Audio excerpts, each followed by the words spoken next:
Welcome, ladies and gentlemen. Today is the 31st of March, the day the Supreme Court had the last nail on the Building Bridges Initiative, the BBI. I am here for that ruling, and we are going to look at its implication in the political space. So I want us to look at a tweet by Mutahi Ngunyi first. He's saying something. Summary of hashtag BBI final verdict. Reggae is back. Its main impediment was the doctrine of basic structure. All 7 judges threw it out. All the other issues in this case are nothing but legal musings. So that is his position. We are going to look in this video on this Supreme Court ruling. What is its implication on Raila Odinga's campaign and William Ruto's campaign? That is what I want us to look like. But first, I think let me still just brush through about some few latest happenings of the day.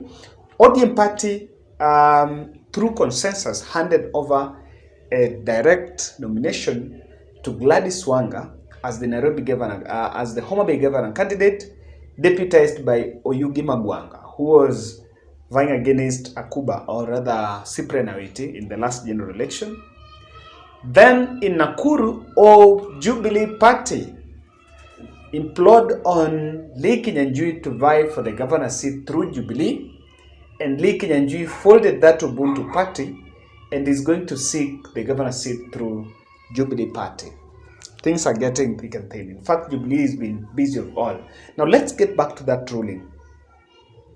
I have seen celebrations all over that, look here, reggae is dead, reggae is dead, that it will not come back, and there have been celebrations all along. So this afternoon I was having a very lengthy discussion with Matsanga from Uganda. He's a policy advisor, policy expert, and there is something that he was saying that the moment this BBI ruling was coming, it was not coming now on the merit of whether it was to continue or not. In fact, he was reacting to the video I analyzed yesterday when I opined that in any case that the Supreme Court was going to give okay to that constitutional amendment bill 2020, then it will proceed. In the political space, in the event that even the judges were to give it a yes, it would not proceed because of political reasons. Now that's what I want us to look at. I think I promise I'll be very brief in this analysis. Kindly subscribe to our channel, and also more importantly, click the notification bell and give us your feedback. What's your reaction to the end of BBI? And again, do you agree with Mutahi Ngunyi that reggae is back? Or let's say that reggae will be back. Of course, it was there when they went to court, they wanted to challenge some clauses. One is whether the president was going to be, there would be maybe charges, president could be charged. That was thrown out unless that is done through AG. And there are a couple of few, the quorum of IBC was also doubtable, because in the case that these fellows were going to, the judges could question the quorum of IBC, then that was even going to affect what the IBC had transacted before the other commissioners were actually appointed there. So there was a lot of it that was coming to play. Number one of the implications of this, and I saw different, of course, it's see, the promoters of the bill were saying we accept, it was not our turn, but the other side, especially the anti-BBI team, are not celebrating, are celebrating. Interestingly, some leaders who are part of the BBI, like Guru and Moses Wetangula, Musalia Mudavadi, they were pro-BBI this side, they are now on the other side. Then Martha Karua, who was anti-BBI and he was part of this case, she's now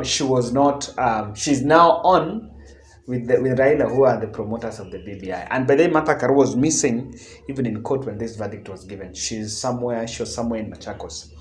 So this is what I say,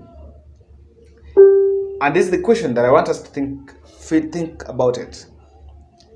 Is it going to end the narrative of they have organized themselves to seize power or to divide seats? What propelled the hustler narrative on the other side of deputy president was this BBI. Because it is BBI, the narrative of they are ganging against us only had a breath and was fed by the fact that this BBI, the opposition of the BBI, was the ground to brood that narrative of hustler. So is it still going to hold when Raila-Uhuru, Kalonzo and the team come together? Is it going to bring an end to the narrative on the other side that they are only here, it's not for the interest of people, it's for their own interest? Because this has been the political tool for, I think, 2 years. The moment, we're told, the moment this started, it was a political tool. So that's a question that we are looking at. Number two is, I think, for the team that was around Raila Odinga, when Martha Karua joined, the question was asked, so is she now going to sit comfortable with the BBI? Or what is going to happen? I think now Martha Karua have that space. She now have the comfort of working with now Raila Odinga, because initially people would feel like she opposed the BBI, but now she's supporting someone who was banking on BBI for his campaigns, or someone who was supporting BBI. So how will this? I think it's also going to stabilize the political strategies of Raila and both Raila and Ruto. So for Raila, in fact, I'm waiting when he was being asked in I think in Homa Bay what was his position. Not in Homa Bay, when the press conference they were talking about the Homa Bay governance arrangement. He was asked and said they're going to give a comprehensive statement. Of course, they're going to accept, but we are looking at, in the political space, how are they going to move forward from it? Remember, the Azimio la Umoja was formed after the reggae was stopped last year. Immediately to stop, I think Raila went down for around 2 weeks. Then when he came up, he launched the Azimio la Umoja movement in Nakuru. So this is something that has been going on there. And we are now looking at how it's not now going to be a conversation. In fact, if there is a yoke that was around Raila Odinga, was that BBI. And I am on opinion, my personal opinion is that it really delayed Raila's presidential bid. Number three, and that is something that also we pointed out on, is now the confidence that all the players have on BBI. You see, I remember very well, when Raila lost the petition of 2013, then he won the 2017, the courts, he was, of course, he was celebrating, but he was celebrating after the 2013 loss. And after 2013, the court team bashed the courts, that the courts were biased or they were compromised, and there was all that.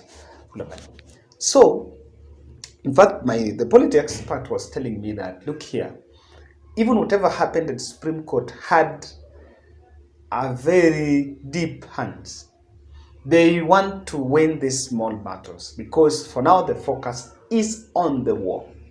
But now these small battles they are winning, someone was asking me, when you see the Kenya Kwanza teams typing and celebrating null and void, when we go to August general election, and God forbid, let me not say God forbid, when you go to general election and we hunt to the same court, Supreme Court, and maybe they become the complainants, and they are also, theirs is thrown away, or maybe their effort is called null and void, are they going to bash the court? Because now what the court, the analyst was telling me is that the court is just building a rapport with them, a confidence with them. And now, they are now going to tell their supporters the way the court is good and has done the best, and in fact, there is no problem. So in any case, they lose a presidential petition after the general election, because in whatever circumstance it's coming,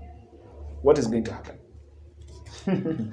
So he was telling me that there was deep hands to also make sure that judiciary's confidence is not compromised.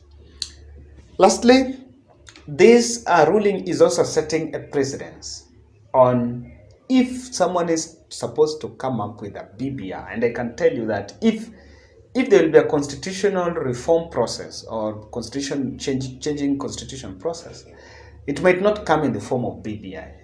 In fact, it might not even be called BBI. It will be something else. This issue of changing the constitution will one day come, even if Raila wins or Deputy President wins.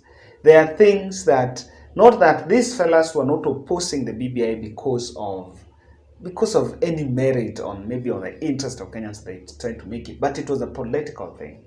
You need to win this battle so that Kenyans see you as the savior.